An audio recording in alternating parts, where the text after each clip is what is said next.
Welcome to the Well Off Podcast, where the goal is to motivate, inspire, and share success principles. I'm your host, George Masri.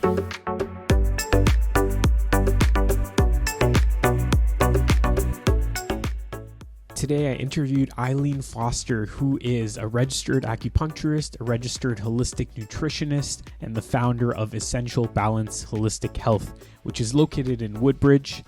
So on the first part of this episode, we actually split it into two parts because there was so much information. We talked a little bit about a healthy liver and a fatty liver. So some of the things that can impact your liver and how that impacts your body as a whole. We also talked about the kind of fish that's healthy and the kind of meat that's kind of unhealthy to have and that's hard for your body to digest. We talked about alcohol, so which alcohol has the worst impact on your body and which ones are actually the cleanest to consume. She doesn't necessarily suggest having alcohol often, but if you are going to have it, there are two of them that she recommends. So lots of good things here: carbonated drinks, Sodastream, Perrier, Bublys, all that stuff, why that's not good for you. So I know it's a little bit different from the usual. We typically, as you know, talk about wealth building stuff, real estate related, but I think health is so important to living a good life, and there's no point of having wealth if you don't have your health. So it's very important to focus on that from time to time as well. I hope you guys are going to enjoy it. I learned so much. I took tons of notes during our face-to-face meeting, and I know you guys are going to benefit. As you're probably already aware, the market has started to shift a little bit, and that means there are lots of opportunities for investors. I highly encourage you, if you are thinking about getting started or you'd like to add some multi-units to your portfolio, I'm talking about 3 to 6 unit buildings in the Niagara or Hamilton region, I would encourage you to reach out to me. All you have to do is go to welloff.ca and contact me there. You can also book a call, or on Instagram, welloffx. Just search for me there and connect. Send me a direct message, and I'm happy to get you started. We've got the tools, we've got the team, the contractors, the lawyers, everything you need to get going in multi-unit investing. We're ready to go. We're ready to help you. So make sure to reach out. Enjoy the episode. All right, I'm here with Eileen Fauster. Eileen, thank you so much for joining me today. George, thank you for having me. I like to start off by asking you a bit about your childhood. So if you want to tell us about where you grew up, 1 or 2 things you remember. Oh, okay. I'm the second of 3 kids, born and raised in Scarborough, and went to University of Carleton, University in Ottawa, and lived in Germany for 9 years and came back to Canada, and shortly thereafter I got into the health field. Nice. So are you of German descent? Austrian, yeah. Austrian, okay. Very cool, very cool. So obviously you're a nutritionist. This is what you do. This is your field. And I had a bunch of questions that I wanted to ask you. So I think it would be good to start off. Well, first of all, I just want to explain to anyone listening, the reason that we're touching on health today is because I think it's so closely tied to wealth and living well and all of these things that we work for by earning money and wanting to better our lives. Health is a massive, massive part of that. So I think it's important to cover this as well. So why don't we start off by talking a little bit about liver health? And I know before we recorded, you mentioned a fatty liver and some of this stuff. So why don't we touch on that? Sure. So a fatty liver was something that was only diagnosed, I'll say, up until the 80s and 90s. If you had fatty liver, 95% of those people had alcohol abuse issues. Today, we see it not in the 60 plus crowd as was the norm 30, 40 years ago, but now we see it in 30-year-olds. And what this is coming down to is a lot of it is because of the processed foods, the packaged foods, the pre-made foods we're eating. So someone may say, well, I don't go to McDonald's or very seldom, but then you ask them how many homemade from scratch meals are you eating? And then they then the truth comes out that, well, I pick up from, the prepared foods at Loblaws or whatever.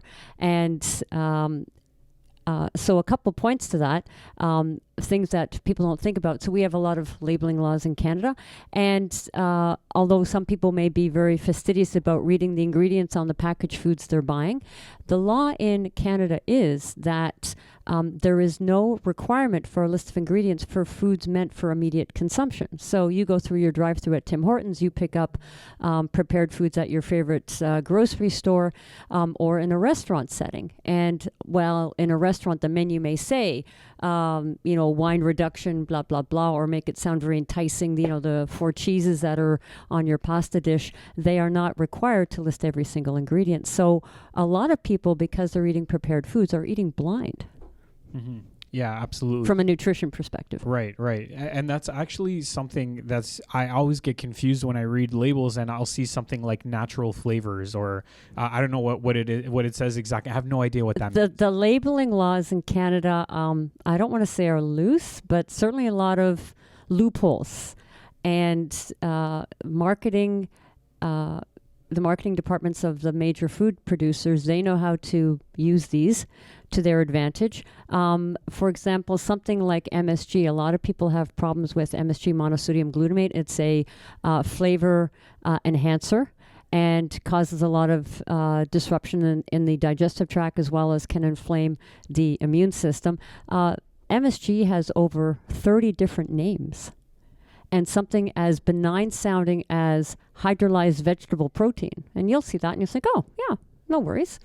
And that would be, I don't want to use manufacturers' names. So you buy peanuts that have been flavored, a jar of, really delicious peanuts, and they're hickory smoked or what have you, and you can't wait to open them up while watching your favorite hockey game right now. And you're having MSG as your snack. Wow. Okay.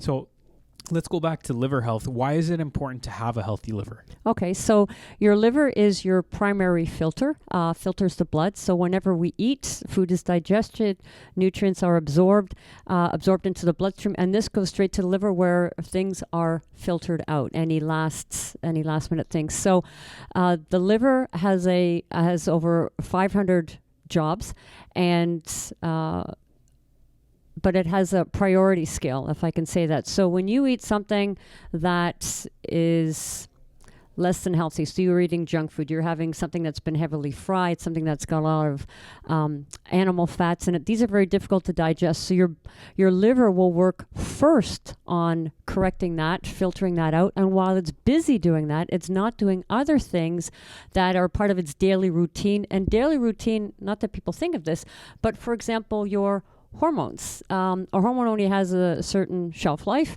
and at the end of its life, it's now become a decommissioned hormone, but it's still floating around. Well, first it has to be decommissioned by the liver, and then it still floats around until bowel function, regular bowel function will carry it out of the body. And so if the liver is busy always filtering out the blood of the poor nutrition that you're having on a daily basis, it doesn't get around to decommissioning hormones. It doesn't get around to decommissioning cholesterol. Cholesterol is actually a very healthy fat. We need it in our bodies. Our brain is predominantly cholesterol. But at some point, the cholesterol has, the individual elements of the cholesterol have surpassed their regular lifespan, and they have to be removed from the body. And these are all things that the liver has to do. And when the liver is not doing it because you're eating poorly every day, this stuff builds up, and then it causes other problems. Is there a relation between a healthy liver and fat burning or fat storage? You're touching on a few different things the body does. So the liver does help in fat metabolization. So the liver and the gallbladder work together. The liver is on an adult is the size of your open hand. That's the size of your liver. And you think of the thumb right next to that open hand, that's the size of your gallbladder. So the gallbladder has, the word bladder implies it's a storage unit, just like your urinary bladder. It's a storage unit. The liver makes bile, but the gallbladder stores it. So every time you have something fatty, the gallbladder releases the bile as needed, kind of the way you would turn on a tap when you want water, when you want to take a shower, and then closes it again when no longer needed. So the gallbladder is there to release bile for fat metabolism, close up again when it's no longer needed. And so for people that have had their gallbladder removed, that storage ability is gone. So now the liver's dripping bile all the time, kind of like the way your tap would drip all the time. So you don't get the burst of bile or burst of water that you need when you eat something fatty, but it's always there. So it's a very inefficient system. I see. Okay, so from my understanding, the gallbladder works with Oh yeah, they with work the hand in liver. hand. Right. When you eat something fatty, then it kind of triggers the gallbladder to open the valve, like you said, Right. to help digest that fat. Correct. But if you are constantly eating unhealthy meals or fried foods or things that impact Difficult to digest fats. Yeah. what does that do to the gallbladder? You're overworking the gallbladder, and this is where things like, so the gallbladder has ducts, like little, holes where the bile seeps through. And these ducts can get clogged and crystals can form. And this is where you have a gallbladder attack, where you feel either the gallbladder is trying to pass one of these crystals, like one of these, it's kind of become gunk and is trying to pass through, and it hurts, and this is a gallbladder attack. And if you've got too many gallstones because of this, too many clumps of bile in the gallbladder, this is where the medical community may say, your gallbladder is not functioning properly, and they just remove it completely. Mm-hmm. Now, on this topic of fast food, because obviously that's something that will negatively impact your liver, Mm-hmm. I know people that can eat fast food or that do regularly, and they look really thin. They look like they're in good shape. But are you saying that internally their body's actually suffering? Well, everyone is. We're all biochemically unique. So although as human beings we all have the same basic biological needs, we are all, even if you're twins, you're biochemically unique to the next person. So hence why some people, and we have different genes, so why some people, can eat, like you said, poorly, and on the outside they seem to be doing great.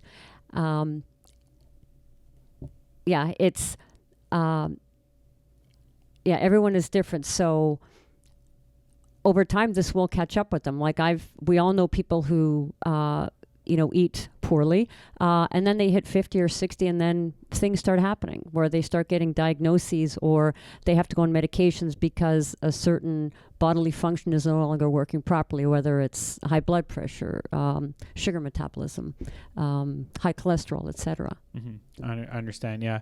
And you can kind of see it on their skin. I find usually like their skin might show, they might have acne or they might have certain things. So although they look fit, their skin is right. Well, there's telltale signs. I'm an acupuncturist, and in traditional Chinese medicine, we like to look at the tongue, and the tongue can be very indicative. Feeling your pulse can be very indicative of what's going on deeper. And likewise, it probably shows up, using medical testing on their blood scans. They do blood tests, and I'm sure their blood would also show. How does the tongue determine somebody's health? Okay, so on different parts of the tongue, the tip of the tongue, the sides of the tongue, the middle of the tongue, the back of the tongue, they relate to different bodily functions: heart, liver, spleen, stomach, kidney function. So the color of the tongue, the shape of the tongue, the surface of the tongue, if there's any coating, the color of the tongue, all of these can be indicative of what's going on. And people like myself trained in traditional Chinese medicine, the way we assess is we, on many levels, number one, like you mentioned, just someone's appearance, the strength of their voice, their body posture, body language. This speaks very strongly to someone's health. And then in asking questions about various body functions. So something is what may seem as benign as, what's vision, hearing like, sleep, not just the usual digestion and, energy levels, that these all give a strong indication of what's going on in the body. And then it's usually supported by what we see on the tongue. That's amazing. So are you saying, from what I just heard, are you saying that your nutrition can also impact your hearing? Oh, for sure. Okay. Well, your lifestyle can impact your hearing. And in traditional Chinese medicine, we say your hearing is connected to your kidney function, your kidney meridian. And so being kind to your kidneys, for example, drinking lots of water, can help with, other extended functions. Interesting. Okay. I would have never thought that there was a relation with your eating and your hearing. Well, your hearing it's a body function, and nutrition is your fuel. You don't feel yourself. You're going to start feeling it. Usually hearing's not the first thing to go, right? Usually hearing is something related more to an older person. Yeah. Or reduced hearing. I guess it could be genetic too, but for the most part, I'm sure it's as you age, just like your vision, right? Right. Is that so? That brings me to a thought about your vision. I know a lot of people, as they aged, they started losing their vision. Is that also related to your nutrition, or is that maybe just natural? Well, we all know, I'll say children who at the age of 5 or 7 already need corrective eyewear. In my case, it's just as you get older, body functions start to slow down. But yeah, it can be genetic, Can things be done to, like, aside from corrective lenses, can things be done to aid with vision? Small things, yes. But, once a weakness is there, it's very hard to correct when it comes to vision. Is that vitamin A that helps the vision? Oh, that's one of the things, One of the things, yeah. I remember because I think carrots are high. Right, that's right. A. Anything orange is high in vitamin A. So mangoes, papaya, carrots. Cool. Yeah. Okay, good to know. Alcohol and the liver. Obviously, like you mentioned, fatty liver, people associate liver dysfunction with a lot of alcohol. But what if you just have, like, say, a glass of wine a day? Is that something that's good or bad for you? Yeah, a glass is way too much. Yeah. As a nutritionist, it's way too much. I know there are, I've had more than one client counter with, my doctor said I'm allowed up to a glass of wine a day. As a nutritionist, I completely disagree because you are putting a burden on the liver. And people say, but it's only one glass. But you're burdening the liver, and chances are you're burdening it an extra step over everything else. So chances are someone who's having a glass of wine a day, they're also the type of person who are having a lot of fried foods, or certainly animal fat. Animal fat is extremely difficult for the body to digest. Now, as a nutritionist, I'm pro chicken, well-sourced beef, the fattier fishes, like the healthy fats. They're very good for the human body. But when you go outside and eat some of the fats, the animal fats that are very difficult to digest, which includes shellfish, pork, these are very difficult to digest. The fishes that are excellent, we use the acronym SMASH, S-M-A-S-H. So those fishes are salmon, mackerel, anchovies, sardines, and herring. You want that again? Salmon, mackerel, anchovies, sardines, herring. Those fish are fantastic. They have healthy fats, the omega-3s, and other healthy fats, great for brain function, great for reducing inflammation in the body, support body function. So those are your friends. And, the greasy foods, the French fries, anything deep fried, those fats are very difficult to digest. And this weighs extremely heavily on the liver. And then if you're having a drink with it, so let's say you're Friday night, you're watching the hockey game. Let's hope the Leafs keep going. I'm a huge Leafs fan. Yeah. Can you tell by my color? Yeah. So you're out with your friends. You're having, deep fried chicken wings and a beer. So, again, the liver will work first on decommissioning or doing its best to break down the unhealthy fats that are in your deep fried chicken wings, but it's being hindered. It's like you're trying to do something with your hands behind your back. That's what happens when you have alcohol in addition, right? It's twice as much work, but and it's super difficult. And what alcohol does from if I can say calorie perspective, just for a split second here, a slight tangent, that a lot of, especially the female clients, will say, a glass of wine, is only 110 calories. And, can I have that because, I want to enjoy my drink.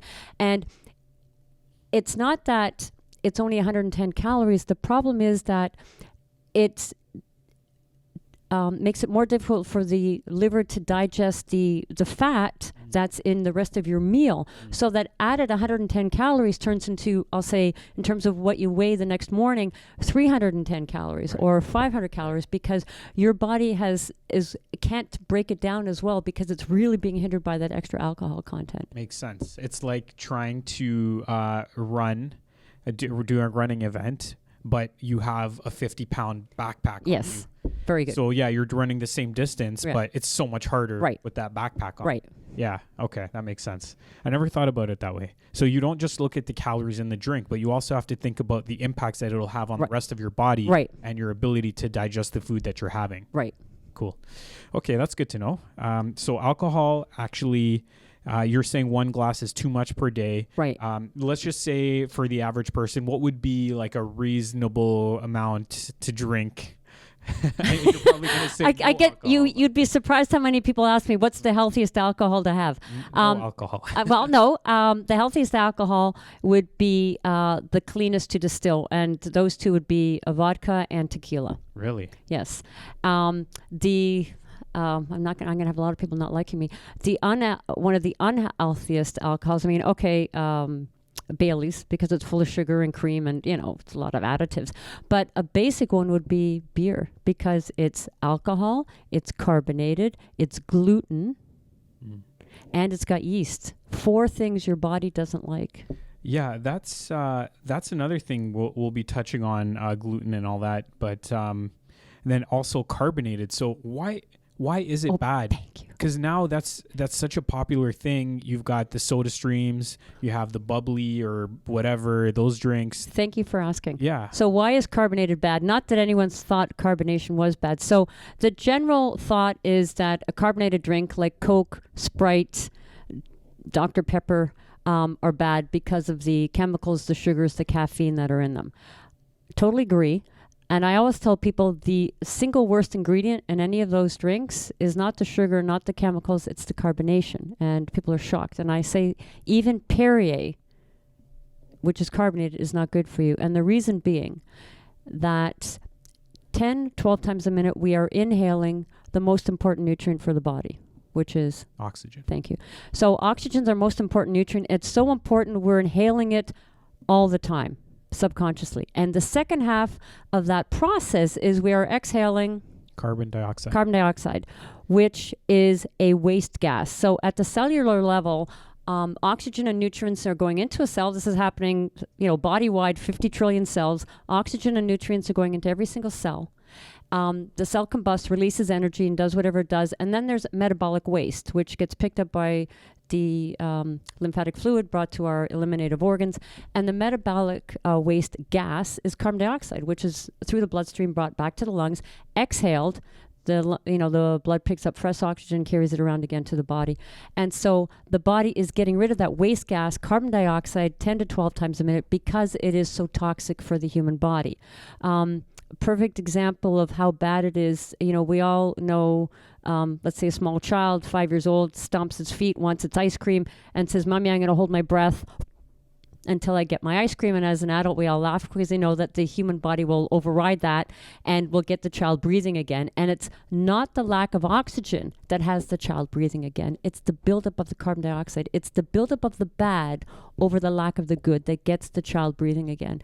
And that is how bad carbon dioxide is for you. Your body is getting rid of it all the time. So another example is when you eat some non-food, let's say, Skittles, Twizzlers, some junk food, Doritos, your white blood cell count, meaning your immune system, reacts, and your white blood cell count will increase, meaning there's something to have to fight. It'll increase a little bit because you've eaten something that's totally non-nutritious, and that's fine. That's a natural response. Your body gets rid of it, and it's processed out, and that's fine. But when you have carbon dioxide, because it is a waste gas, your white blood cell count goes right through the roof, and it could be Perrier you're drinking, and your white blood cell, I don't want to vilify Perrier, any carbonated beverage, but the white blood cell count responds immediately because you're putting into the body something it works 10 to 12 times a minute to get rid of all the time. And so carbonation is, when I hear the Sodastreams and whatever, I just roll my eyes. So what does a higher blood count do for your body? White blood cell count. White blood cell count. What does that do for your body? Well, that means your body's fighting something. It means you've triggered your immune system, and I don't want to say it's like crying wolf because there is a reason for it, but every time you trigger your immune system, you're making it work harder, right? And in a perfect world, our immune systems do need stimulation. There's always pathogens, germs around us all the time, which is the norm. But you're making it work harder than it has to. No different than when you make your liver work harder than it has to when you eat some junk food. Same idea.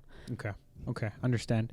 Another part of this carbonated drink thing is the ones that have sweeteners in them, aspartame or whatever, stevia, some of this other stuff. Right. What are your thoughts on this? Okay, so good that you mentioned that. So aspartame is a neurotoxin, and it's something just like MSG can trigger for a lot of people a very bad immune response. Like people that have symptoms of MS, multiple sclerosis, we get them off of aspartame, meaning the sugar-free pops or beverages, and within 2 weeks their body goes back to normal, if you will, like their severe symptoms disappear, headaches, migraines, extreme fatigue, etc. So aspartame is a definite no-no. Stevia is natural. It's a plant. I actually grow it in my backyard in the summer. It's a plant, and if you eat the leaf of this plant, it tastes very sweet. And so stevia is actually, I'll say, good for you as a sweetener, good for you in that it does not affect your blood sugar level at all, so perfectly safe for diabetics, and it creates a natural sweetness. Now, I personally, the reason I like to grow it in my backyard is I'll pluck a few leaves, put it in my smoothie. It adds a natural sweetness. But when you buy, my opinion, when you buy it in its powdered or liquid form, you just need the tiniest drop in your whatever you're making, whether it's a smoothie, baking a cake, whatever. But you go slightly over that, and it doesn't take much to go over because it's such a small amount that you need to create sweetener. It can leave the aftertaste of tin. And I did that a couple times making, whatever cake, whatever batch of whatever cookies, and it turned me off so bad, I will not use stevia in its processed form. Well, me personally, whenever I used to use that powdered stevia stuff, it would give me a stomach ache. I wouldn't feel good. Yeah, maybe because that's too much, yeah. Maybe you think it was too much? Right, yeah, but it's safe, I'll say, compared to aspartame, it's safe. It is a plant, but I prefer to use its real form, and anybody can grow it on your balcony. It's, cool. Totally safe. Okay, good to know. And any drinks or let's say prepared drinks or prepared foods that has stevia in it as an ingredient, it's safe compared to saying it's got aspartame or Splenda. Those are more chemical based. Okay.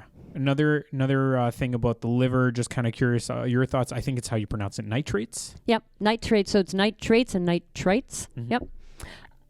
So just curious, what are your thoughts on that? Because I know a lot of fast food has it. Right. Cold cuts, if you get that, it has it. In what way does it impact your body? Okay, so these are preservatives, and nitrates and nitrites, so they're preserving. And a preservative is a fancy way of saying mold inhibitor, because the food it's alive, and you want it to stay alive longer, meaning you don't want mold to come along. You don't want it to spoil. And so nitrates and nitrites will preserve color, so that meat stays a nice appetizing, I'll say pink for lack of a better word, and as well maintains flavor, maintains color, and fends off mold or mold growth. That's the purpose of a preservatives. Now, the problem with these nitrates and nitrites is they're not good for the human body, and over time they can affect liver function because the liver has to, again, break these down and try to dispose of them. And again, similar to MSG, they can cause, over time, headaches, migraines, digestive upset in more sensitive individuals. Interesting. Okay. I had no idea that it can impact your headaches too. Oh, yeah. Headaches and migraines. Wow. Okay. So much to learn here.